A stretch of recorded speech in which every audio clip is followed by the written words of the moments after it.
قالوا الدليل هو كل ما يتوصل ماشي بصحيح بتصحيح النظري فيه. ما الفرق بين الصحيح والتصحيح؟ التصحيح هو فعل المقصود لا يكون ابتداء، وإنما يأتي بعد ماذا؟ بعد أن يقيم. مثلا احنا في إطار بناء دليل، أنا بنيت الدليل ديالي على واحد المسألة، ولكن في نهاية المطاف هذيك النتيجة التي انتهيت إليها وقع لي نوع من الشك في أمرها. أفعل ماذا؟ أقوم بمحاولة بناء دليلي، فلعلي إذ ذاك أفلح إلى تصحيح مسار هذا الدليل وإلى تصحيح هذه الحجة التي انطلقت منها. وهذه الإضافة أضاف أحد العلماء المغاربة في رسالة صغيرة، وكانت إضافة مهمة جدا. لماذا؟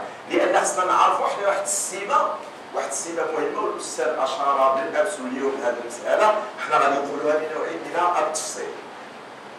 ملي كان الأستاذ كيتكلم على الفقيه الذي يكون أصولي بحال القاضي عياض بحال كبار العلماء كنوجدوا أصولي وتجده في نفس الآن فقيه وتجده متكلم وتجده لغوي. لماذا؟ راه السؤال خصنا ملي نتسائلوا نكونوا عارفين الخلفيات المذهبيه والخلفيات الفكريه ديال الناس. اللحظه التي كان هؤلاء ينتجون فيها العلوم كانت تتسم بما نسميه اليوم بسمه الموسوعيه. كان عندهم جوج الشروط. كان العالم لا يكون عالما الا اذا تحقق بجل العلوم، حتى اذا نقول كل العلوم بجل العلوم، هذا هو الذي يسمى عالما جدا. فلا يمكن أن تجد مثلا شخصا يتحدث في علم الحديث ولكن بضاعته منعدمة مثلا في علم آخر اللي هو مثلا علم الأصول أو كذا، بل يسعى دائما العالم إلى أن يجمع هذه العلوم فيما بينها. وهذه الملكة ملكة الجهل ربما قد اختص بها علماء الإسلام. لماذا؟ لأن الذي أكد هذا هو أنهم هذه العلوم، وهذا هو الجميل، كانت تتعايش. لاحظوا هذه ما كنفطروناش، تتعايش العلوم في ذهن العالم.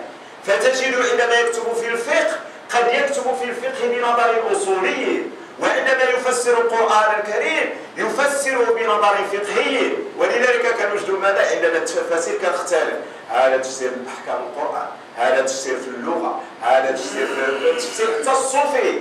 سيدي بن عجيبة، سيدي أحمد بن عجيبة، نحن هذا دأبنا على هذه الكلمة، نسيد هذا الشخص الجليل ومن تطوان من المدينة التي جئت منها. عنده كتاب جليل في التفسير الإشاري للقرآن الكريم، البحر المديد. على كل حال هي محاولة يمكن نختلف في مضمونها وكذا. المهم أن كل واحد كان يدلي بدلوه، ويمكن أن يتحول اللغوي بلا فقيه إلى أصولي بحد الزجاج مثلا شرح تفسير القرآن، ولكن ما مشى للأحكام، ما مشاش للمعاني، مشى للإعراب. أبو البقاء العكماري كتب لنا إعراب ما من به الرحمن من آية القرآن، بمعنى وما كانش فيهم الأداء هو غير الموقع الإعرابي الكلمة، ومن الموقع الإعرابي الكلمة يستفيد المعنى. شوف على ذكاء. في القراءات القرآنية مسألة المحذوف، مسألة التابيت، والأستاذ تبارك الله أعلم شنو قالوا؟ قالوا القراءات القرآنية الرسم ماشي الخط، الرسم القرآني توقيفي. علاش؟ لأن باش يعطيو يفتحوا واحد المجال لتفسير القرآن الكريم من خلال الرسم. كيقولوا ملي كيقول الله تعالى والسماء بنيناها بأيد، وكانوا يجي جوج الياءات، كيقول لك أودي لي بيان الفرق بين صناعة المخلوق وصناعة الخالق. وبيان الفرق ينبغي أن يظهر في ماذا؟ في رسم العبارة القرآنية. وجاءوا على قميصه بدم كذب، تحذفت الألف ما كايناش. كيقول لك أودي لي الدلالة على أن مجيء إخوة يوسف كان مجيئا كاذبا، ولذلك الله تعالى عبر عن هذا الكذب بحذف الألف. طبعا هذا الذين يقولون لماذا؟ يقولون لأن الرسم، لأن كاين جوج المدارس، وابن خلدون كيتكلم على هذه المسألة، كيجيبها في التاريخ، كيقول لك جوج مدارس، المدرسة التوقيفية والمدرسة اللي كتكلم على أن الكتابة القرآنية أو الرسم القرآني هو له علاقة بالعمران، بحيث في زمن الرسول صلى الله عليه وسلم كان العمران بسيط، فكان الخط بسيطا.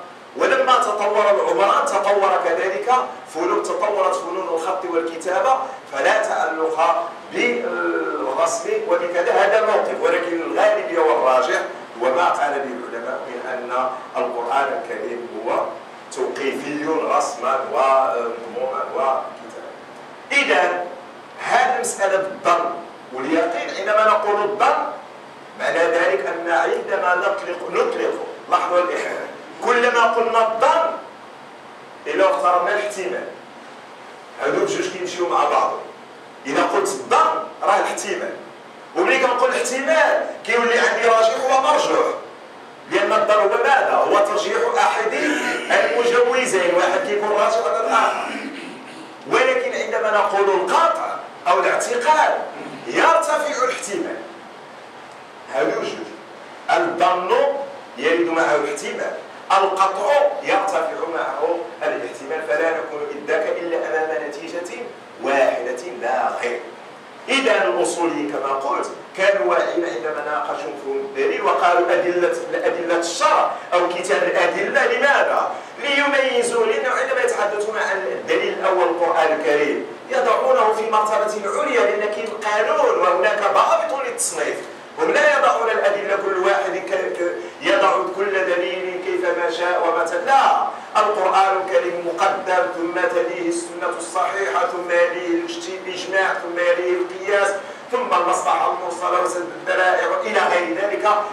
إذا هناك معيار لترتيب الأدلة، وهذا المعيار يحكم بماذا؟ بمفهوم الظن ومفهوم الاعتقاد.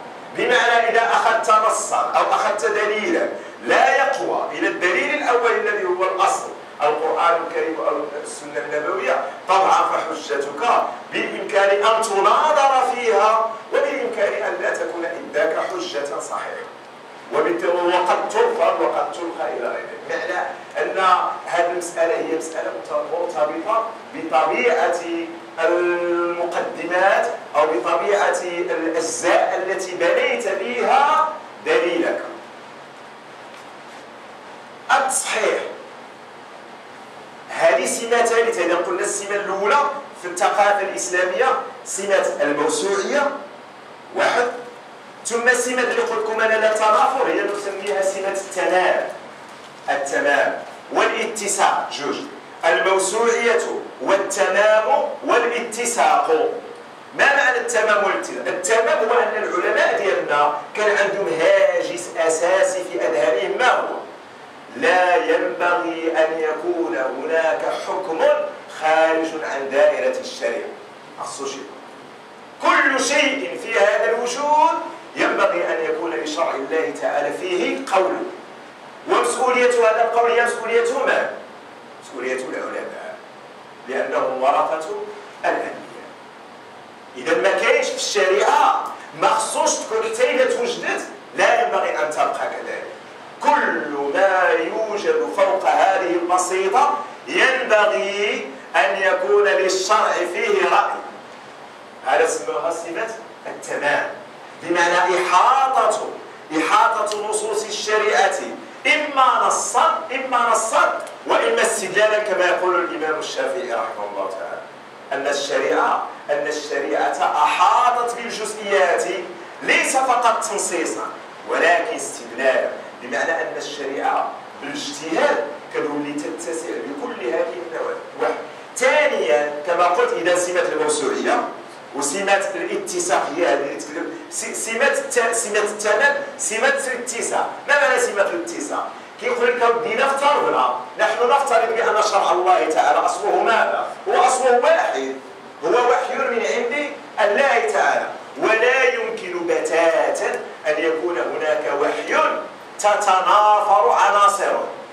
خص يكون واحد الهارموني، ما يمكنش يكون في الشرع عنصر يتنافر مع عنصر آخر، وهذا ما يسمى بالاتساق، بمعنى أن كل عناصر الشرع تتكاثف فيما بينها، تتداخل فيما بينها لتعطينا في نهاية المطاف أحكاما جليلة نأخذ بها. إذا الإخوة هذه ثلاثة أمور أساسية وشرح الأستاذ بتفصيلات أكثر، وهي احنا فقط نسميها السمة الأولى كما قلنا سمة الموسوعية، لأن العالم كما أشار الكامل القرطبي الغزالي كذا الموسوعية السمة الثانية سمة تمام، والثالثة سمة الاتساع. هذه من خصائص الاجتهاد في الأمور الإسلامية الشرعية، وقد دأب علماء الأصول على الأخذ بهذه الأسباب جميعا.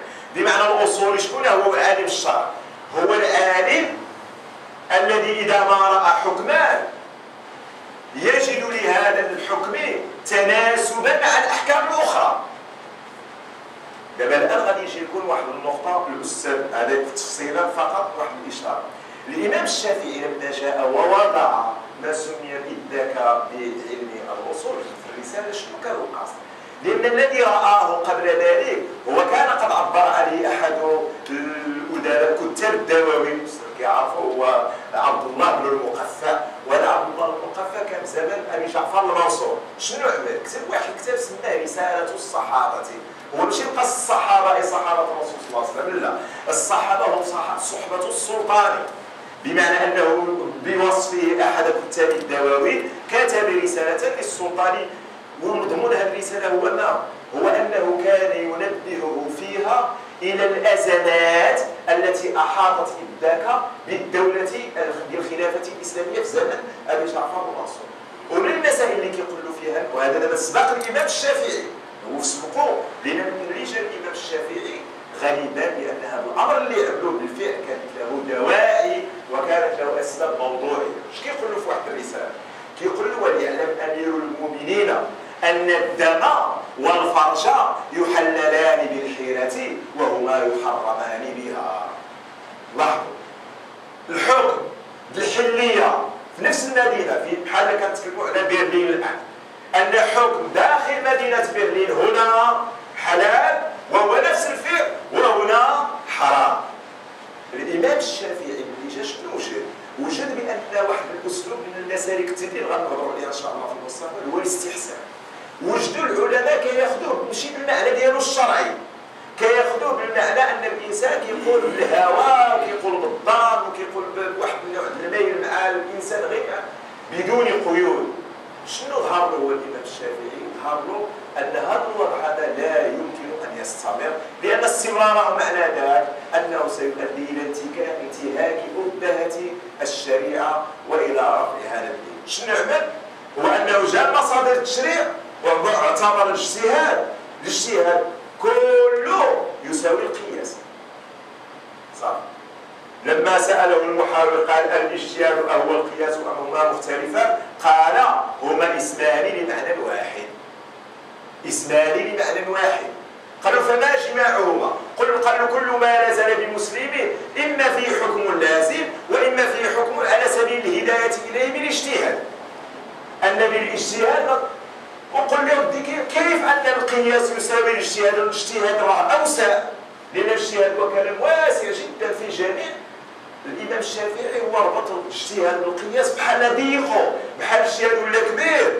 هو علاش؟ لأن في القياس حنا عندنا الحكم بالأصل، لأن من أركان القياس الأصل، والأصل ضروري يكون عندك نص إما من القرآن الكريم أو من السنة النبوية. حتى لما اجتهد الإمام ابن رشد الجد في مسألة القياس وقال بإمكانية القياس على الفروع التي ثبتت بأصول، رد عليه كافة العلماء بأن هذا القياس لا يمكن أن يكون صحيحا، وإنما العودة دائما ينبغي أن تكون إلى الأصول وليس إلى ما تفرع عن هذه الأصول من أحكام ثابتة. بمعنى الكلام ابن سميتو رحمة الله عليه ابن رشد الجد شنو هو؟ أننا حنا عملنا قياس المخدرات مثلا، واحد المخدر على الخمر، وثبتنا أن هذا يؤدي إلى تأثيره في العقل وكذا فحرم. كيقول ابن رشد الجد كيقول بالإمكان أن نتخذ هذا المخدر أصلا لفرع آخر. العلماء هو نسبيا حاولت توسع، ولكن لم يجد من العلماء من عضب ومن. لماذا؟ لأنني في فترة ما سنقطع صلتنا بماذا؟ بالأصول، إذاك سنجد معنا فقط الفروع وليس. ولكن هناك اجتهاد. معنى ذلك أن الإمام الشافعي لما قال بأن القياس هو الاجتهاد، فكانت رغبته هو أن يرد المجتهد لا إلى هواه وإنما إلى أصول الشريعة من القرآن الكريم والسنة النبوية، وكان قد وضع حدا فاصلا بين هذا هو كان بداية ظهور ما سمي بذاك بعلم الأصول كعلم منهجي استدلالي منضبط. قلنا إذا سمة رابعة، وهذه باش نزيدوها، هذه سمة رابعة، إذا نعاودوهم: الموسوعية، التلام، الاتساق. هذه الرابعة شنو هي؟